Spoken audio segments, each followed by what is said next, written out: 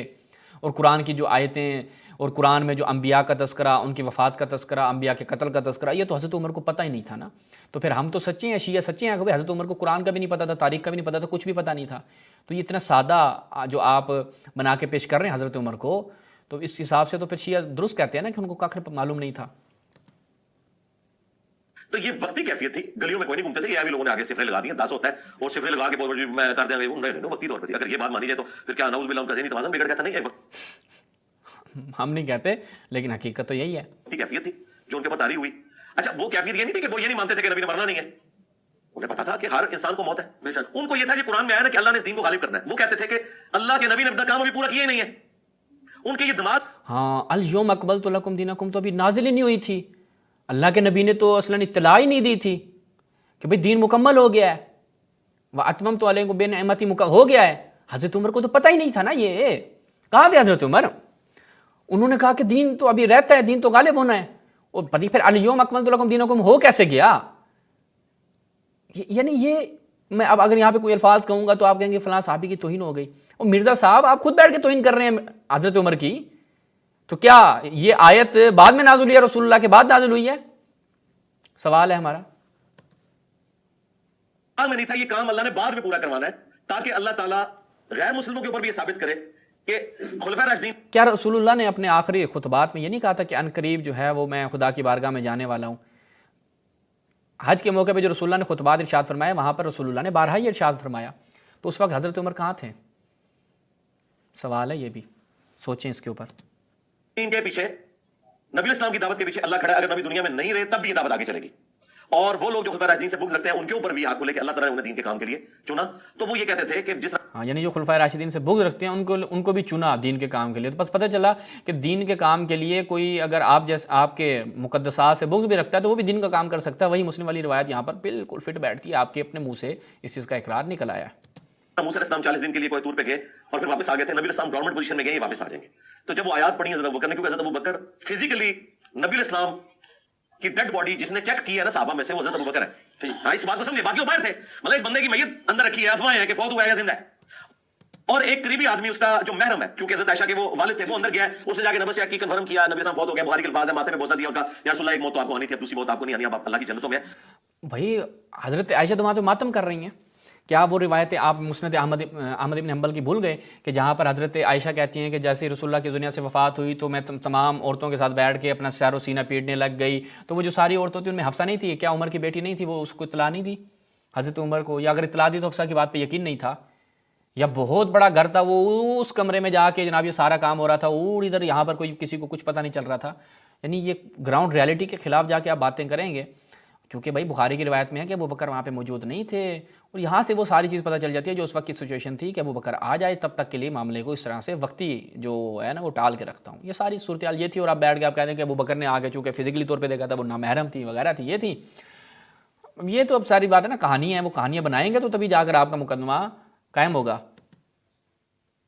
پھر جب آگے انہوں نے کنفرم کیا نا, تو اب باہر تو کوئی گزر, یعنی خدا نہ خواستہ ایک شخص کا والد فوت ہوتا ہے اور وہ باہر آ کے اناؤنسمنٹ کرتا ہے کہ بھائی میرے والد صاحب جو اتنے دنوں سے بیمار تھے وہ فوت ہو گئے. تو اب اگر باہر کوئی بندہ یہ سمجھ رہا تھا نہیں وہ ٹھیک ہے یا ریکور کر رہے ہوں گے کہ یار یہ بات کنفرم ہوگی, تو جب خبر کنفرم ہوئی ہے تو حضرت عمر کو پتہ لگ گیا کہ یہ ہونا تھا. پہلے وہ سمجھ رہے تھے افواہ ہے کہ حضور اسلام پہ بے ہوشی کی کیفیت ہے, لوگوں نے سمجھ لیا کہ آپ فوت ہو گئے, فوت نہیں ہوئے ہوں گے, ہو سکتا ہے آپ وقتی طور پہ مطلب بے ہوش ہوئے ہیں اور واپس آ گئے. یہ تو آپ کے ساتھ غزوہ احد کے موقع پہ نہیں ہوا تھا, کیا غزوہ احد کے اوپر نہیں مشہور ہو گیا تھا کہ آپ کیونکہ وہ جب مولا علی نے آپ کا زخم صاف کیا, سیدہ فاطمہ نے زخم اور صحابہ چھوڑ کے چلے گئے, تو اس وقت کسی نے نہیں کہا کہ نہیں رسول تو نہیں جا سکتے اس دنیا سے.